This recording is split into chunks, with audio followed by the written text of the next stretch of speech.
In our Eye on Earth series, we look at the real-world consequences of the environmental catastrophe laid out in the dire UN climate change report just out this morning. One place already under threat is California's iconic coastline. Jonathan Vigliotti traveled hundreds of miles from San Diego up to Pacifica, that's just south of San Francisco, to see the effects. Jonathan, good morning to you. What'd you find? And good morning to you, Gail. We've been on the road for 2 days, arriving here in Pacifica last night to what we thought would be an idyllic beach and instead finding what looks like a disaster zone. What you're looking at is a seawall. It was built 10 years ago, meant to last for decades to come, but the ocean ripped it apart. It's now being rebuilt to protect the homes that sit above this cliff. From our travels, I can tell you this is hardly an isolated case. From Mexico to Oregon, California's rugged coast runs more than 3,400 miles. We're starting here in San Diego. We're going to be driving about 600 of them to show you how this state is getting ready for what scientists call an inevitable future. Our first stop is Del Mar. It's a small beach community about 20 miles north of San Diego. We maintain the lagoon. Principal planner Amanda Lee says her town wants to dump additional sand on this beach over the next decade at a total cost of about $6 million.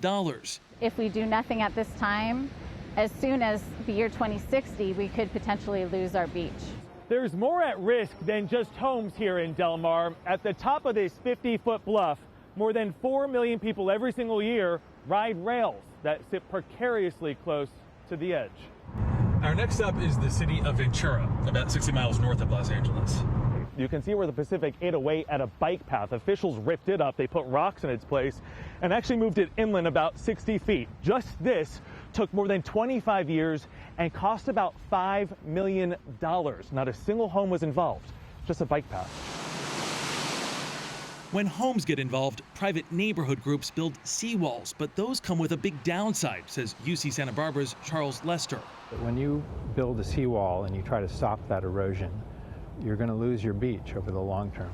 So the choice we're facing in a lot of places is seawalls and no beach, or something else.